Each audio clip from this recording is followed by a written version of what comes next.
Bom, gente, agora nós vamos falar sobre fundo de garantia do tempo de serviço. Na verdade, a gente já falou muito pouquinho, mas falou sobre o fundo de garantia, quando nós falamos sobre estabilidade decenal. Né? Então, o que é fundo de garantia?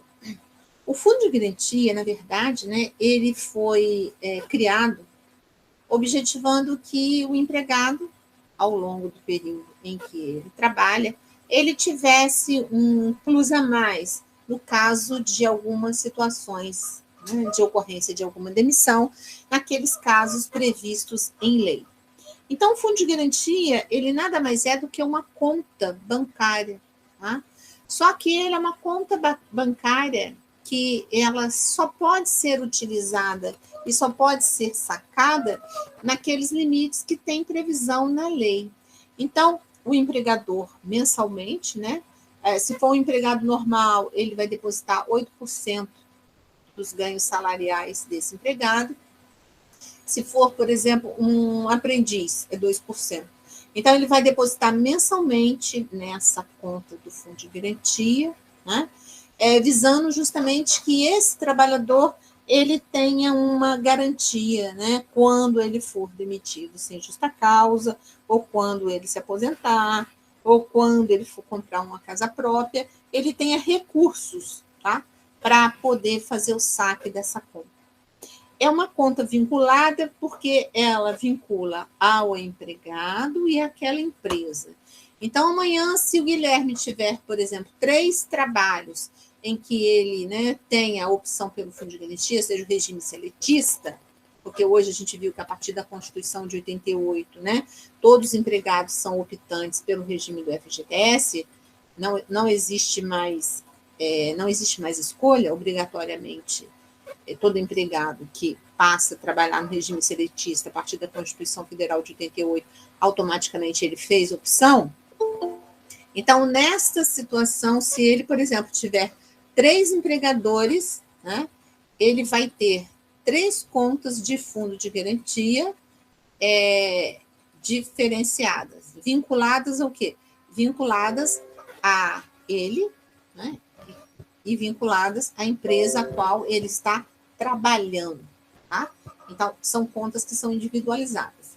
Às vezes, vocês podem ter visto algumas situações em que o empregado, por exemplo, tenha 2 ou 3 contas, mas porque quando a empresa foi fazer o recolhimento, de alguma forma, ela ou colocou o nome do empregado errado, ou abreviou o nome dele, ou então usou o número do PIS, porque ela está vinculada ao número do PIS-PASEP, ou fez essa numeração errada, porque o certo é que mensalmente entraria na mesma conta. Tá? Então, mensalmente, o empregador, até que esse empregado seja demitido, ele tem que proceder esse depósito. O que acontece? Antigamente, eu nem me lembro mais assim a data, a data corretamente, mas já tem muitos anos. Antigamente, você poderia fazer o depósito de fundo de garantia em qualquer banco. Tá? A empresa, então, ela escolhia o banco que ela queria fazer o depósito e fazia. Mas a partir, eu acho que é de 89, 91, uma coisa assim, a gente centralizou isso na Caixa Econômica Federal. Então, hoje, a única gestora do Fundo de Garantia é a Caixa Econômica Federal. Todos os depósitos do Fundo de Garantia, eles são recepcionados junto à Caixa Econômica Federal. Ela que detém todos esses depósitos. Então, hoje eu não posso mais escolher aonde que eu quero depositar. Obrigatoriamente, todos vão para a Caixa. Outra coisa importante, se vocês pegarem um empregado que já trabalha aí há muitos anos na empresa, a gente tem que ter cuidado. Por que a gente tem que ter cuidado? Porque se anterior a quando houve toda a migração para a Caixa, ele possivelmente, é claro que quando foi tudo para a Caixa, os bancos tiveram que passar. Mas a gente observa que quando houve esse repasse para a Caixa Econômica Federal, muito dinheiro se perdeu, tá? Então, se vocês pegarem um empregado que tem esse tempo anterior no outro banco, tem que fazer uma conferência se realmente todo aquele valor a que ele tinha direito, né, foi depositado. Por quê? Primeiro, porque, né, o dinheiro é dele, primeira condição. E segundo, que se ele posteriormente for demitido sem justa causa, a gente já viu que, neste caso, ele ainda tem direito à multa dos 40% sobre o montante do FGTS. Então, se ele, esse período, né, que ele trabalhou e foi um depósito feito no do banco, também vai ser computado. Então, se veio errado dessa conta originária para a Caixa, automaticamente a gente traz prejuízo a esse empregado. Uma coisa muito ruim que aconteceu em relação ao fundo de garantia é que a prescrição do fundo de garantia ela era trintenária. O que isso quer dizer? O empregado, do dia que ele sai da empresa, né? A gente já viu que ele tem 2 anos para reclamar, certo? Do dia que ele reclamou, retroagia aos últimos 30 anos. Então, mesmo que o empregado, né, tivesse aí com fundo de garantia há 20 anos, 15 anos atrasado, ele não se importava, por quê? Porque ele tinha garantia, né, que ele poderia reclamar os últimos 30 anos. Porém, o Supremo fez uma decisão com efeito modelador, uma decisão, diga-se de passagem, horrorosa, e entendeu que a prescrição do fundo de garantia, ela também é quinquenal, ou seja, observa a mesma regra geral que nós observamos para a prescrição. Então, nós estamos em 2021, de 2020 para cá, o empregado só pode reclamar os últimos 5 anos. Particularmente, a meu ver, isso foi ruim demais para o empregado, né? Porque com essa garantia que ele tinha 30 anos, muitos empregados não postulam, mesmo as empresas não postulavam, né? Mesmo as empresas estando atrasadas com o depósito de fundo de garantia, porque ele tinha garantia que ele poderia reclamar depois, e com isso, né, esse empregado hoje ele perde muito direito. Aí vocês podem perguntar assim, mas por que o empregado não reclamou, né, agora ou não reclamou posteriormente? Porque, infelizmente, a gente sabe que, mesmo que o empregado esteja correto, mas se ele entrar com uma reclamação trabalhista contra a empresa, consequentemente, ele vai, né, sofrer penalidades por pela propositura desta ação, né? Nenhum empregador quer ver o seu empregado reclamando contra ele, tá? Então, o empregado não reclama por conta disso. E hoje, se ele for reclamar, ele vai poder reclamar apenas nos últimos 5 anos.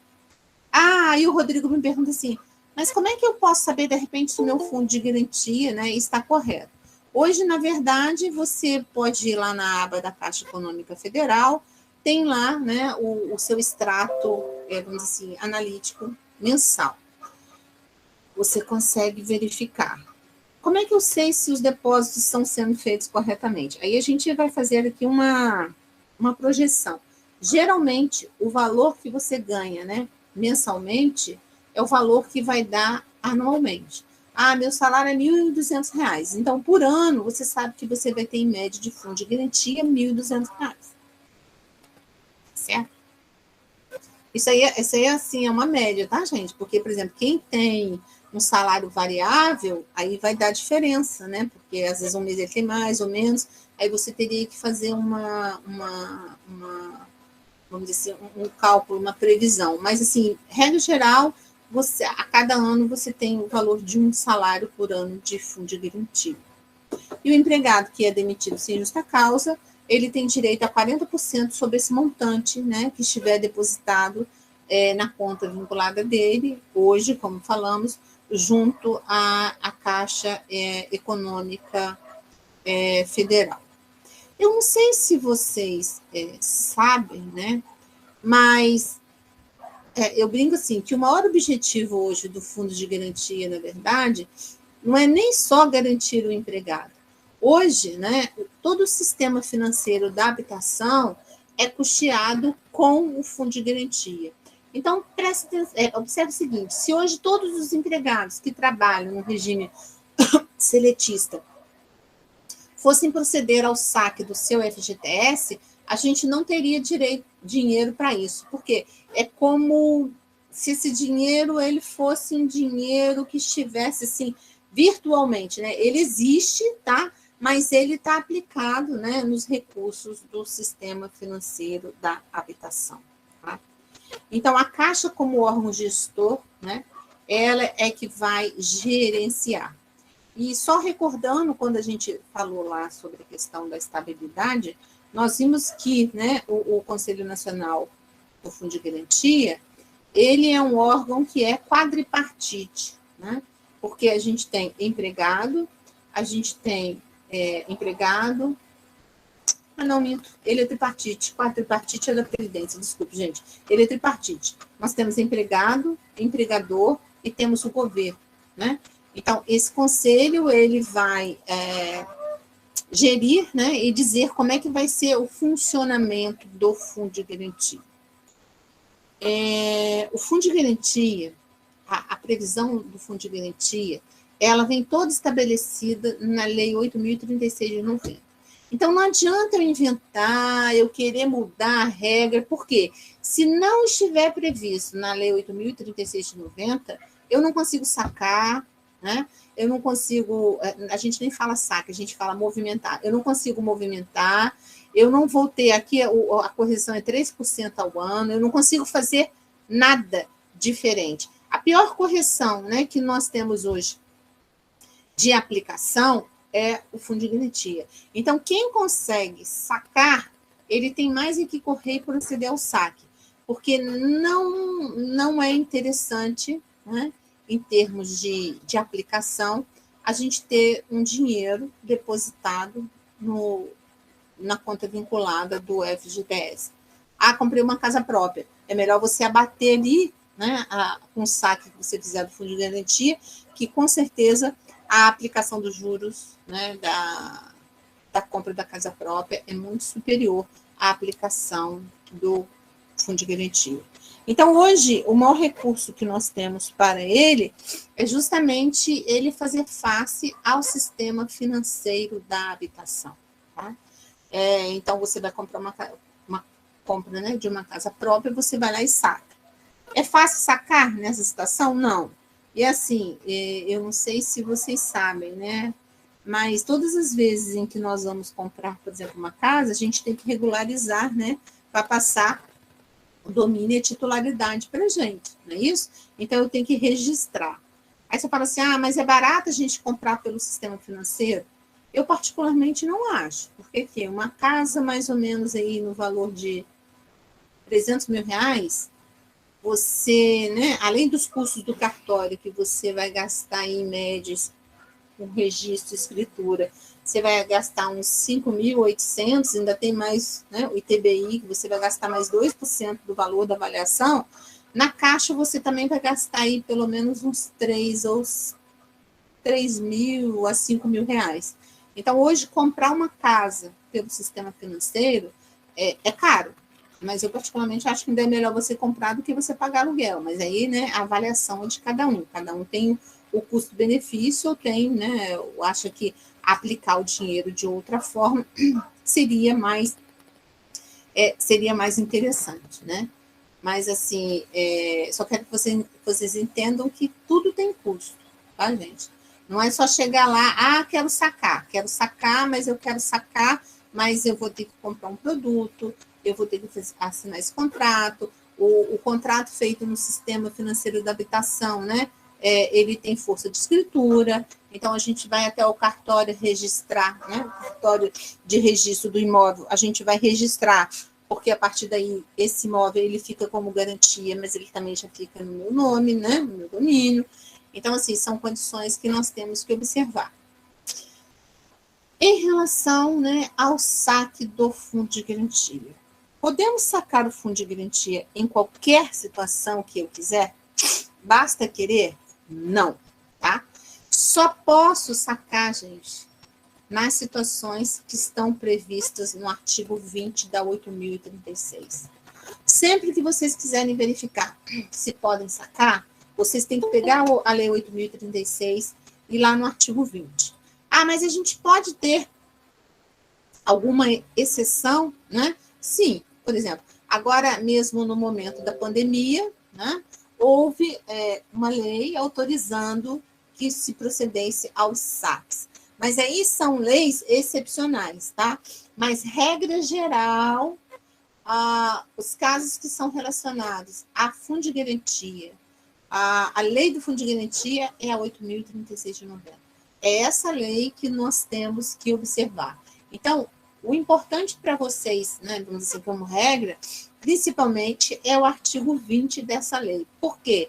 Porque é onde que ele vai dizer os casos em que a conta vinculada do FGTS, ela pode ser movimentada.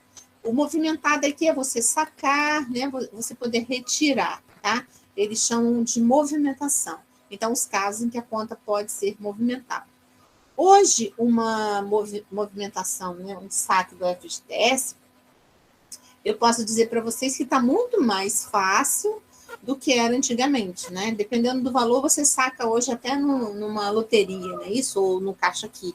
Você vai lá, vai apresentar a documentação e vai proceder ao saque, tá?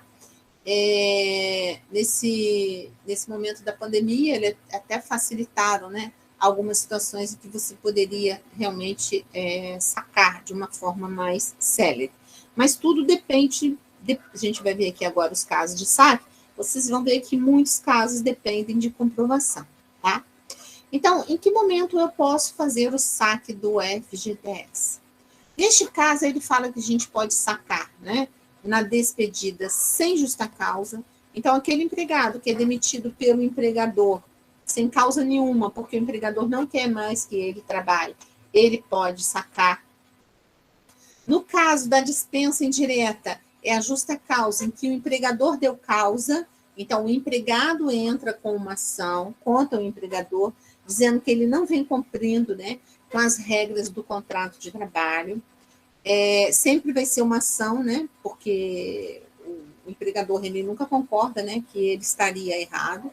Então, se o juiz depois, posteriormente, nessa ação que o empregado interpôs, dizendo que o empregador se encontra, né, sem cumprir as regras do contrato, o juiz entender que essa ação foi procedente, o empregado tinha razão, e der a sentença, então a justa causa, né, inverte. O empregador que deu causa, então neste caso também o empregado pode sacar o fundo garantido. No caso da culpa recíproca, né, e da força maior também. Na culpa recíproca, é quando existe culpa das duas partes. Aqui também vai depender, né, vamos dizer assim, de uma sentença judicial. Então, nessa sentença judicial, ocorre muito, tá, gente, quando o empregado é demitido por justa causa e ele, quer dizer, ocorre muito não, ocorre, que não é uma coisa que ocorre corriqueiramente. O empregado foi demitido por justa causa e ele não aceita a justa causa. E o juiz, então, entende, ele vai entrar com uma reclamação, né, dizendo que aquela justa causa não foi uma justa causa aplicada de forma correta. Então, neste caso, o juiz, quando dar a sentença, ele entende que tanto o empregado estava errado quanto o empregador. Então, ele deu pela culpa recíproca. Okay? E no caso de força maior, são situações excepcionais, né, de rescisão, geralmente que ocorrem por condições alheias, né, à vontade do empregador, aonde a lei também admite. Então, nestes casos, tem o direito de proceder ao saque integral da conta do fundo de garantia. Assim também como nos casos, né, que ele fala de extinção do contrato de trabalho, tá? Deixa eu só pegar aqui o artigo 484. Extinção total da empresa, também, se a empresa deixou de existir, tá? Houve, né, a extinção, e a gente consegue comprovar essa extinção, a gente pode, então, pedir o saque do fundo de garantia, mas a gente observa que, nesses casos, gente, de uma forma geral, o juízo ele não dá, né, liminarmente, tá? A não ser, claro, que eu tenha, né, em mãos a comprovação, por exemplo, eu tenho lá a comunicação, né, o aviso prévio, me notificando que eu fui demitido. Se a empresa só fechar e eu não conseguir fazer, né, essa prova que realmente eu fui demitido e ela não me pagou no momento oportuno, isso pode gerar, né, que o juiz entender de primeiro ter que instruir o processo. Nesta extinção do contrato de trabalho previsto no artigo 484-A, hoje foi criado na lei, né, nesse artigo, a partir da reforma trabalhista, a possibilidade de nós encerrarmos o contrato de trabalho por acordo. Tá? Então, ele diz o seguinte, que nestes casos que houver um acordo por parte entre empregado e empregador, a gente pode sacar o fundo de garantia, tá? Mas neste caso do 484-A, eu só posso sacar 80% do valor depositado. Eu não saco a integralidade, tá certo? E também neste caso do 1A, a multa, aqui eu recebo normal, a multa dos 40%. Aqui eu vou receber só a metade, tá certo? Então, em vez de ter 40%, eu vou receber 20% só de multa do fundo de garantia, e eu deixo depositado lá 20% do saldo que eu tiver.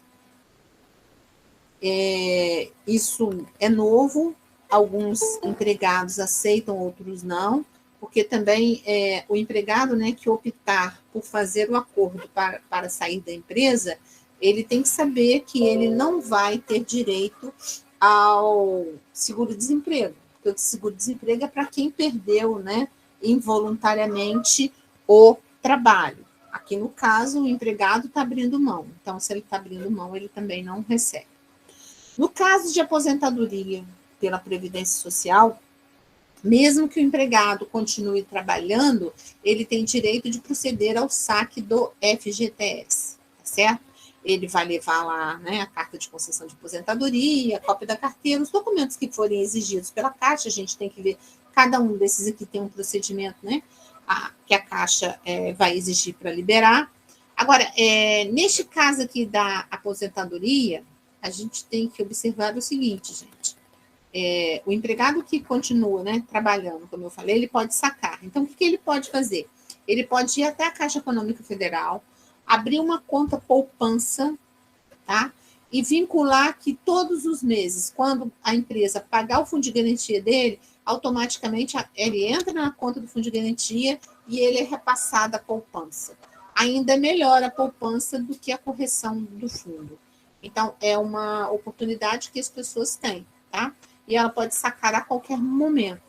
Então, esse procedimento é um procedimento interno da Caixa, que a Caixa, ela autoriza, tá ok? Então, vai lá, abre uma poupança e automaticamente essa poupança, né, vai estar com os depósitos do fundo de garantia. Mas primeiro entra na conta vinculada. Tipo assim, entrou hoje na conta vinculada, amanhã ele vai sair e vai para essa conta de poupança. O outro caso é o caso de falecimento do empregado, né? No falecimento do empregado, existe a extinção do contrato de trabalho. Então, os dependentes dele, né, podem ir lá proceder ao saque. Geralmente, para poder proceder esse saque, eles vão pedir a certidão de dependência que é expedida pela Previdência Social.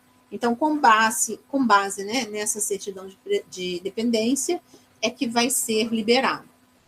Dependendo do valor, e dependendo se de repente, né, ele não tiver, né, dependentes legais ou outras situações, a gente vai ter que fazer um alvará judicial, ou se ele tiver outros bens, vai ter que se fazer um arrolamento ou um inventário, né, judicial ou cartorário para poder liberar esse valor. Então, aqui depende de uma análise da situação do empregado no momento em que houver, né, o falecimento dele. Em relação à prestação de financiamento, na verdade, a gente tem que o empregado pode sacar para compra de casa própria, para compra de terreno, hoje se admite, para abater saldo devedor, para abater prestações, certo? Qualquer dessas circunstâncias hoje se admite que haja o saque do fundo de garantia, né? Porque ele já saca direto, e isso, na verdade, nem entra na conta, né, do empregado. Na verdade, já saca e vai direto para a conta, né, do sistema financeiro da habitação. Então, ele tanto pode amortizar saldo devedor, quanto ele pode amortizar, né, prestações, diminuir o valor da prestação. Aí ele vai ter que ir, né, ao banco e verificar qual a hipótese que naquele momento está lhe sendo, né, permitida. E também tem algumas regras que, assim, não se alteram muito, mas também são regras que a gente tem que ver no momento da Caixa. O empregado ele tem que ter, né, no mínimo 3 anos de trabalho no fundo de garantia, esse valor bloqueado, né, tem um prazo de duração de 12 meses. Aí tem algumas regras, mas essas regras aqui nem vale a pena a gente falar, porque no momento em que você for proceder ao saque, é que você vai ter que ir até o agente financeiro para verificar as situações em que você pode ou não fazer a compensação. Na verdade, a gente vai até a Caixa, e a Caixa, então, vai fazer, né, essa liberação, tá? Isso tudo aqui ele está falando na questão do mutuário, não tem problema nenhum. Outra situação que a lei permite, tá aí no inciso 8, quando o empregado ficar desempregado de forma ininterrupta, tá? Por 3 anos, aí ele fala que a partir de junho, né, de 1990, ele então pode efetuar os saques que tiver em conta de fundo de garantia, tá? Mas ele faz uma ressalva o seguinte: a partir da data do aniversário. Então, se os 3 anos, né, deu antes de completar o aniversário, ele tem que esperar a data do aniversário dele a partir daqueles 3 anos para ele poder sacar o fundo de garantia. Também é uma possibilidade, né? Então, aquela pessoa que está desempregada ou foi trabalhar fora do regime do fundo de garantia, ele tem direito, se ultrapassou 3 anos ininterruptos, de proceder ao saque do fundo de garantia. Outra forma que ele tem de proceder ao saque, né, à movimentação do fundo de garantia, é quando ele tiver num contrato por prazo determinado. Estão lembrados lá que a gente estudou? Contrato a termo é a mesma coisa que contrato por prazo determinado, ou então também os contratos temporários. Nestes casos, né, havendo a extinção normal, independentemente de ser um contrato por prazo determinado ou não, a previsão de saque é a mesma. Aqui no caso do contrato a termo, nós vimos que ele não tem a multa dos 40%. Isso aí a gente já viu, né, gente? Mas o fundo de garantia, ele procede normalmente ao saque, tá? Vai levar lá a rescisão, carteira de trabalho, os documentos que forem solicitados, né, no momento pela Caixa, e vai proceder ao saque. Outra situação que eles admitem que ocorra o saque do fundo de garantia é no caso da suspensão do trabalhador avulso. Estão lembrados lá? Né? O trabalhador avulso é aquele que está ligado aos portos ou aos sindicatos rurais, né, nas colheitas de cana-de-açúcar, café e outros mais. Se eles tiverem um período igual ou superior a 90 dias e levando a comprovação, né, de que realmente existe essa paralisação, então o sindicato ou o órgão vai fazer essa declaração, ele tem direito também de proceder ao saque do fundo de garantia daquilo que tiver, né, depositado. Por que eu falo daquilo que tiver depositado? Porque, como eu falei para vocês, tem empresas que não depositam, né? Embora tivessem que depositar mensalmente, muitas empresas são inadimplentes, elas não depositam. Então, eu só vou ter, né, como sacar aquele valor que está lá depositado. Tá? Outra situação que a lei contempla é quando, né, tanto o empregado, ou seja, tanto o trabalhador, quanto qualquer um dos seus dependentes forem acometidos de neoplasia maligna. A neoplasia maligna, que é o câncer. Então, tanto faz ser o trabalhador ou um dependente legal dele, ele vai ter direito. Mas veja o seguinte, dependentes, né?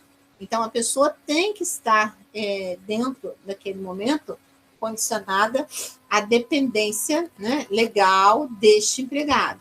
Então, ele pode sacar não só para si, mas também para o seu dependente legal, tá? No caso do câncer.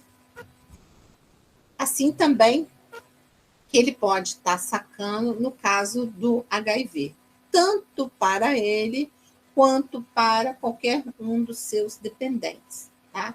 Ah, meu tio cria uma sobrinha. É dependente legal dele? Não. Aí ele tem a guarda, aí é diferente, tá? Então a gente tem que ver o quê? Ele realmente tem, né, a titularidade legal para estar, né, nessa representação, ele representa realmente, ele está como, né, responsável, aí ele consegue preencher esse requisito. Do contrário, ou não. Admite-se também para você comprar fundos de privatização, certo? Mas neste caso aqui, sempre vai ter uma lei especial, como foi o caso da CSN, da Vale do Rio Doce, né? Que teve uma lei autorizando que houvesse compra, né, de cotas do fundo de privatização, mesmo quando existe a compra, né, desse fundo, esse dinheiro ele não é, tá, sacado no momento que você aplica, ele só vai ser sacado posteriormente dentro de uma dessas situações que estão previstas na lei, tá? Mas isso aqui sempre é, né, noticiado pela mídia, porque não é qualquer circunstâncias que você vai poder fazer essa aplicação, somente nessas questões, né, de compra quando dá privatização. Outra coisa também que pode sacar o fundo de garantia, tanto o titular quanto o seu dependente legal, é quando ele, né, ou um dos seus dependentes estiverem em estágio terminal por doença grave. Todos esses casos, né, gente, de doença, geralmente, até onde eu sei, não são casos que o fundo de garantia é liberado na mesma hora. Por quê? Você vai ter que levar, né, laudo médico, exames e tudo mais. A Caixa, né, que vai fazer essa liberação, ela vai pedir esta comprovação, tá? Geralmente através, principalmente, de um laudo médico, né, atestando essa condição. Então, também, um doente em estágio terminal, tanto para ele quanto para o seu dependente legal, ele pode proceder ao saque. O empregado que tiver igual ou superior a 70 anos, ele pode sacar em qualquer momento, certo? Ele vai lá e vai proceder ao saque, independentemente de ter aposentado ou não, né? Hoje em dia, né, a morte presumida do Brasil está bem alta. Então, às vezes, a pessoa está com 75, 85 anos e está trabalhando normalmente. Então, neste caso, ao completar 70 anos, ele pode ir lá e proceder ao saque do seu FGTS em relação àquilo que for depositado. Uma coisa importante que eu não falei é o seguinte, gente. Em relação, né, ao pagamento da multa dos 40%, quando ocorre o pagamento dessa multa, né, ela é feita sobre o saldo do FGTS. Então, observe o seguinte, sei lá, há 10 anos atrás, eu fui lá e saquei meu fundo de garantia para a compra de uma casa própria. E agora, né, eu me aposentei, realmente eu estou saindo da empresa. A empresa, né, quando... Ou então fui demitido, vou por aposentadoria, não, porque pode ter discussão. Eu fui demitido da empresa agora. A empresa, quando for pagar o meu fundo de garantia, ela tem que levar em consideração aqueles saques que foram efetuados. Então, a Caixa, quando ela dá o extrato, né, para rescisão, ela tem um extrato que é específico, é extrato para fins rescisórios. Então, nesse extrato, ela já traz, inclusive, a atualização do valor que seria, né, com os saques que eu efetuei, e o valor que corresponde à multa dos 40% que é devida, tá? Depois que passou para a Caixa Econômica, isso é uma realidade.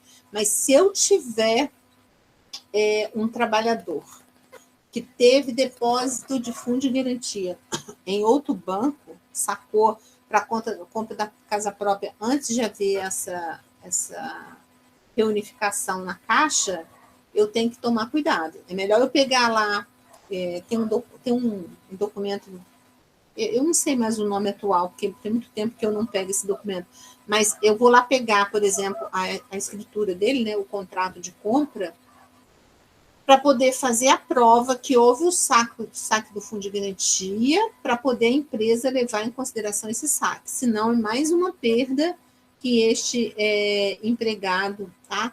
Ele pode ter, porque nem todo mundo observa isso. Mas, pessoal que é muito antigo, a gente tem que observar que ele pode ter sacado em decorrência de alguma situação, principalmente naquela época, né, para a compra da casa própria, amortização, né, de prestações, e isso não vir a ser levado em consideração. Ok? Outra situação que a lei chama atenção é quando houver uma necessidade pessoal decorrente de desastre natural. Isso acontece muito, né? Cidades ribeirinhas, por exemplo, o pessoal que mora em Petrópolis, Teresópolis, né? Já ocorreu também em Angra dos Reis. Houve um desastre natural que foi decretado estado de calamidade pública, né? E aquelas pessoas, então, foram, né, naquelas áreas que você consegue comprovar, né, que realmente houve o estado de calamidade ou de emergência, há, então, uma autorização para se sacar o fundo de garantia. Geralmente, essa solicitação de movimentação, nesses casos, é até 90 dias após a publicação daquele ato que reconheceu o estado de calamidade ou a situação de emergência, tá? Aí o valor do saque vai depender daquilo que tiver, né, no regulamento, e a pessoa, então, vai proceder, pode proceder, né, ao saque. Também tudo, como eu falei para vocês, tudo isso, né, a gente vai levar em conta as provas que serão admitidas e serão carreadas aos autos, tá? No caso do empregado que tiver uma deficiência, né, e houver uma prescrição médica de utilização que ele tenha, né, necessidade de colocar uma órtese ou uma prótese, tá? De acordo com a lei de inclusão social, ele, que é lá o código, né, o Estatuto do Deficiente, ele tem direito a sacar o fundo de garantia. Mas neste caso também, tudo a gente tem que fazer a prova, né, gente? Não é só chegar e falar, eu vou ter que colocar uma prótese. Não. Aí todas essas questões, quando a gente está falando de saque, nós vamos ter que comparecer até a Caixa Econômica Federal para ver qual é o procedimento que vem, né, indicado para essa situação. Esta é a praxe que nós temos que observar, porque isso se altera. A lei ela está trazendo o básico, eu posso sacar, mas o modo operante, né, o procedimento, eu vou ter que ir até a Caixa Econômica Federal para verificar quais são os documentos qual é o procedimento que eu tenho que observar, os requisitos que eu tenho, né, que preencher, além daquilo que está estabelecido na lei, para que a gente possa fazer a esse saque, tá? E como eu falei para vocês, isso tudo depende, né, de comprovação. Quais são, né, as comprovações? Como é que eu posso fazer? Esse outro artigo também está falando na questão da aquisição, né, de imóveis. Hoje, vou falar da Caixa, que eu já vi na Caixa, tá? A Caixa, por exemplo, ela tem um tipo de financiamento hoje que é interessante, porque ela libera, né, também, no caso, o valor que a pessoa vai gastar, por exemplo, com o registro do contrato. Porque às vezes a pessoa ela até conseguiu, né, dar entrada, mas ela não consegue ter o dinheiro suficiente para fazer o registro. E assim, a Caixa ela só libera o valor para o vendedor, tá? O valor que o comprador deve, depois que este contrato, né, que foi assinado, quer dizer, não só a Caixa, mas qualquer agente financeiro, eles só liberam o valor para o comprador depois que este contrato, né, ele for registrado no cartório. Antes do registro, eles não liberam. Mesmo assim, depois do registro, ainda tem banco que leva às vezes 15 dias para liberar na conta, né, na conta do vendedor esse dinheiro. Por quê? Porque todas as vezes que a gente compra um imóvel vinculado, né, ao sistema financeiro da habitação ou outro tipo de financiamento, esse imóvel ele fica em garantia. Só depois que a gente acaba de pagar é que o agente financeiro vai me dar um documento de quitação. Aí, de posse desse documento de quitação, eu vou lá no banco e vou dar baixa naquela alienação que ficou vinculada a este imóvel, tá? Antes disso, esse imóvel eu não posso, né, vender. Mas eu posso vender ele um contrato de gaveta? Não sei se vocês já ouviram falar. Posso, mas o contrato de gaveta, né, ele vai ficar guardadinho lá. Só é dono quem registra. Então, enquanto eu não registrar, por força da lei, né, eu tenho, é como se eu tivesse uma cessão, mas eu não sou dono. Eu ainda não tenho a titularidade. E se amanhã essa pessoa que me vendeu falecer, aí piora mais a situação, né? Porque aí eu vou ter que pedir uma autorização judicial, ou se vai ter, dependendo da quantidade de bens, fazer um inventário, e a coisa vai só sendo complicada. No Brasil, de uma forma geral, outra coisa importante. No Brasil, de uma forma geral, a gente não consegue, né, comprar, às vezes, o imóvel, por quê? Porque também pelo sistema financeiro da habitação, ou qualquer outro tipo de financiamento de imóvel, as empresas, né, os bancos, os agentes financeiros, eles só liberam se este imóvel estiver completamente regular. Aí você fala assim, mas o que é um imóvel completamente regular? Eu tenho uma casa, essa casa tem 130 metros. Fui lá na prefeitura, regularizei esta casa na prefeitura, tá certo? Regularizei depois isso no cartório. Então, esse imóvel ele está regular, ele está batendo, né? A construção com a titularidade, está tudo arrumadinho. Mas no Brasil a gente tem um grande problema. Primeiro, aprovar um projeto não é fácil. Você tem um custo grande para você aprovar um projeto. Segundo, quando você já aprova o projeto, você já tem que você está construindo, você tem que pagar o ISS, né, Imposto sobre Serviço da obra, sobre a metragem que você está construindo. Aí pagou, você vai pegar aquele documento, né?